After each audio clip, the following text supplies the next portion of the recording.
কথা বলবেন না কেউ। তাদের প্রত্যেকের শ্রদ্ধা প্রণাম এবং ভালোবাসা জানাই। আমাদের শাস্ত্র বলছে ভূমের গরিয়সী মাতা স্বর্গাদ উচ্চতর পিতা জানানি জন্মভূমিষ্ঠ স্বর্গাদপি গরিয়সী। এই যে পৃথিবী, ভূমি,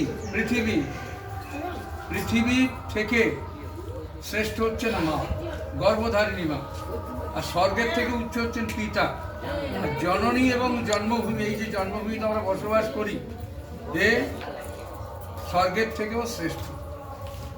এই যে ভারত মাতার ছবিটা, এটা এঁকেছেন রবীন্দ্রনাথ ঠাকুরের ভাইপো শিল্পগুরু অবনীন্দ্রনাথ ঠাকুর। এই যে ভারত মাতার ছবি আজ আমরা পূজা করছি, এর পিছনে আমাদের অনেক রক্তক্ষয়ী সংগ্রাম করতে হয়েছে।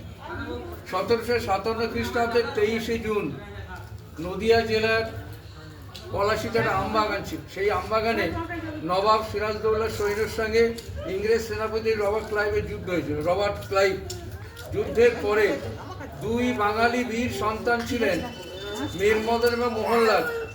যুদ্ধ প্রায় নবাবের অনুকূলে। নবাব মীর জাফরের কথা শুনে বলছেন যে যুদ্ধ বন্ধ করুন, কারণ ইংরেজরা এত প্রখর, এত তেজস্বী, এত শক্তিশালী, তাদের সঙ্গে যুদ্ধে এঁটে ওঠা সম্ভব না। মীর মদন এবং মোহনলাল বারবার নবাবকে অনুরোধ করছেন, আপনি যুদ্ধ বন্ধ করবেন না, যুদ্ধ আমাদের অনুকূলে, আপনি একটু ধৈর্য ধরুন, যুদ্ধ যা আমরা করবই। নবাব প্রধান সেনাপতি হচ্ছেন মীর জাফর, তার কথা শুনে বলেন না, যুদ্ধ বন্ধ কর। বাধ্য হয়ে সাদা পতাকা দেখালো। যুদ্ধ বন্ধ করার নিয়ম হচ্ছে সাদা পতাকা মানে শান্তির প্রতীক। দেখানোর পরে অতর্কিতে ইংরেজ সেনাবাহিনী ঝাঁপিয়ে পড়লো। নবাবের পরাজয় হলো। মীর মদন মোহনলাল এরাও ধরা পড়লো।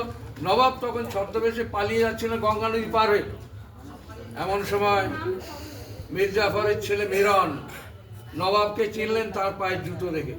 চেনার পরে তাকে ধরে আনা হলো, বন্দি করা হলো এবং তাকে হত্যা করা হলো। ওই যে 1757 সালের 23শে জুন নবাবী পলাশীর আমবাগানে ভারতবর্ষের স্বাধীনতা সূর্য ডুবে গেল। সেই ডুবন্ত সূর্য ছিল প্রায় 190 বছর, মানে 200 বছর। তারপরে 100 বছর পরে আবার সিপাহী বিদ্রোহ 1857 সাল। এরপরে 1947 সালের 15ই আগস্ট আমরা স্বাধীনতা পেলাম।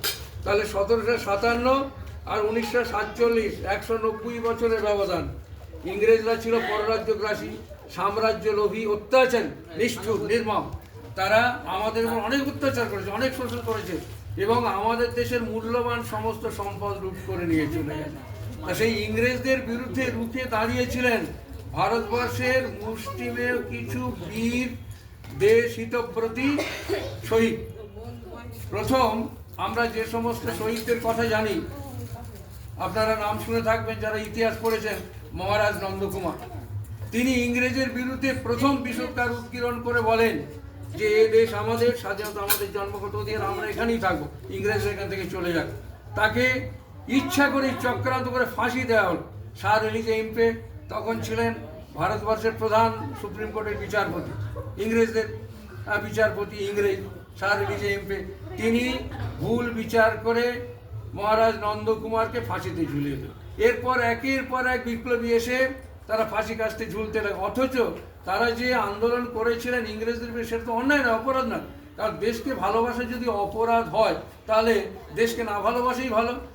কারণ পৃথিবীতে এমন কোনো জাতি নেই যারা দেশকে না ভালোবাসে। তো ইংরেজদের সম্পর্কে একটা প্রবাদ প্রচলিত ছিল, ইংরেজের সাম্রাজ্যে স্বাধীনতা কখনো অস্ত যায় না। অর্থাৎ সারা পৃথিবীব্যাপী সাম্রাজ্য বিস্তীর্ণ ছিল। এমনকি বর্তমানে তৃতীয় শক্তির মধ্যে যারা শ্রেষ্ঠ প্রায় চীন, তারাও ইংরেজদের অধীনতে ছিল এবং তারা একসময় আফিং খেয়ে বুধ হয়ে থাকে। সেই ইংরেজরা এই সমস্ত দেশ, সমগ্র সাম্রাজ্য অধিকার করেছিল। এক এক করে আমাদের দেশের স্বাধীনতা সংগ্রামের মধ্যে দুটো ভাগ হলো। একটাকে বলা হলো নরমপন্থী, একটা চরমপন্থী। নরমপন্থীদের আন্দোলনের মধ্য দিয়ে আমরা স্বাধীনতা লাভ করব। মহাত্মা গান্ধী অসহযোগ আন্দোলনের মধ্য দিয়ে স্বাধীনতা লাভ করতে চেয়েছিলেন। নেতাজি, ক্ষুদিরাম, বাঘা যতীন, প্রফুল্ল চাকি, ভগৎ সিংরা বলেন না, কারণ স্বাধীনতা কারো দয়ার দান না, এটা ভিক্ষার জিনিস, এটা আমাদের অধিকার, জন্মগত অধিকার। বালগঙ্গাধর তিলক স্পষ্টই বলেন, liberty is my birth right, স্বাধীনতা আমার জন্মগত অধিকার। সেই অধিকারটা ছিনিয়ে নিতে হবে, লড়াই করে আদায় করে নিতে হবে।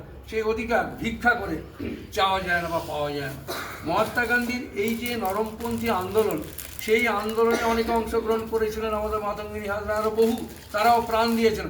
অসহযোগ আন্দোলন করতে গিয়ে দলে দলে যাচ্ছেন আর ইংরেজরা গুলি করে মেরে দিচ্ছে। এর ফলে কী হচ্ছে, আমাদের প্রচুর ক্ষতি হচ্ছে। এদিকে নেতাজি, ক্ষুদিরাম, বাঘাযতীন এরা দেখলেন, বা মাস্টারদা সূর্য সেন বা আমাদের রাসবিহারী বোস এরা দেখলেন এভাবে আন্দোলন করে আমাদের দেশের স্বাধীনতা পাওয়া যাবে। তখন তারা চরমপন্থী আন্দোলন করলেন। আন্দোলনের মধ্য দিয়ে ইংরেজদের ভিত নাড়িয়ে দিলেন। নাড়িয়ে দেওয়ার পরে ইংরেজরা এদেশ ছেড়ে চলে গেল কবে? 1947 সালের 15ই আগস্ট। ফলে এই যে স্বাধীনতা আমরা পেলাম, এক সাগর রক্ত দিতে হয়েছে। লক্ষ লক্ষ যুবক, লক্ষ লক্ষ মা বোনের ইজ্জত গেছে, রক্ত দিতে হয়েছে, তবেই আমরা এই স্বাধীনতা পেয়েছি। এবং 1947 সালের 15ই আগস্ট স্বাধীনতা পাওয়ার পরে তার 3 বছর পরে 1950 সালের 26শে জানুয়ারি বাবা সাহেব ডক্টর ভীমরাও আম্বেদকরের নেতৃত্বে তৈরি হলো ভারতীয় সংবিধান। এই দিনটিকে আমরা সাধারণতন্ত্র দিবস, প্রজাতন্ত্র দিবস, গণতন্ত্র দিবস নামে অভিহিত করে থাকি। সেটা এই 26শে জানুয়ারি। তো এই 26শে জানুয়ারির পূর্ণ দিনে আমি সেই সমস্ত শহীদদের উদ্দেশ্যে প্রণাম জানাই। আমাদের প্রত্যেককে জানানো উচিত, কারণ আমরা তাদের কাছে চিরকৃতজ্ঞ। তারা যদি সংগ্রাম না করতেন, তাদের রক্ত যদি না ঢালতেন, তারা যদি তাদের প্রাণ উৎসর্গ না করতেন, তাহলে আমরা কখনো স্বাধীনতা পেতাম না, এখন ইংরেজদের পরাধীন হয়ে থাকতাম। নেতাজি যখন টোকিওতে গিয়ে বলছেন আমাকে রক্ত দাও, আমি তোমাদের স্বাধীনতা দেবো, অর্থাৎ give me blood I promise you freedom, আমি তোমাদের স্বাধীনতা দেবো। আরও নেতাজি সেখান থেকে বেতার মারফত, তখন তো রেডিও ছিল, তখন টিভি বা মোবাইল ফোন টোন এসব ছিল না, বেতার মারফত তিনি বলছেন যে we want the fullest dose of freedom and we want it in every spare of life, we want the fullest dose of freedom, স্বাধীনতার আমরা পূর্ণতম মাত্রা চাই এবং এটা জীবনের প্রত্যেকটা ক্ষেত্রে চাই। অর্থাৎ আমাদের অর্থনীতি, সমাজনীতি, ধর্মনীতি প্রত্যেকটা ক্ষেত্রে আমরা স্বাধীনতা চাই। আরও কি বলছেন সেখান থেকে তিনি সমগ্র বিশ্ববাসীর উদ্দেশ্যে বা ভারতবাসীর উদ্দেশ্যে বাণী দিয়ে বলছেন we give up hour today for the tomorrow, অর্থাৎ আমার যে বর্তমান সুখ, শান্তি, আনন্দ সব কিছু ত্যাগ করছি কাদের? আমার ভবিষ্যৎ দেশের নাগরিকের জন্য। তা নেতাজির এই যে রক্ত টকবক করা বাণী, সেই সমস্ত বাণীর জন্যই কিন্তু ইংরেজরা ভয় পেয়ে দেশ ছেড়ে পালিয়ে গেছে। মহাত্মা গান্ধীর ওই সাধারণ আন্দোলনের মধ্য দিয়ে তারা কিন্তু যায়নি।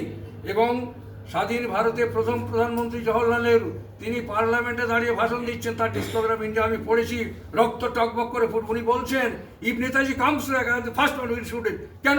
নেতাজি কি অপরাধ করেছে তাকে গুলি করে মারা হবে? যদি নেতাজি ফিরে আসে আমি তাকে প্রথম গুলি করে মারবো, আমি প্রথমে। কেন? জওহরলাল নেহরু ভারতের প্রধানমন্ত্রী প্রথম দাঁড়িয়ে বলছে, কেন এটা করা হবে? নেতাজি কি অন্যায় করে? যে লোকটা ICS হওয়ার পরে অত সুন্দর লোভনীয় চাকরির অফার পরিত্যাগ করলেন, দেশের জন্য নিজেকে বিলিয়ে দিলেন, কোনোদিন সুখে শান্তিতে খেতে পর্যন্ত পারেনি, সেই লোকটা কি এমন অপরাধ করলেন যে তিনি যদি দেশে ফিরে আসেন তাকে হত্যা করা হবে বা গুলি করে মারা? কেন? এটা তো সম্ভব নয়, কারণ তিনি কোনো তো অন্যায় করেননি, কোনো অপরাধ করেননি।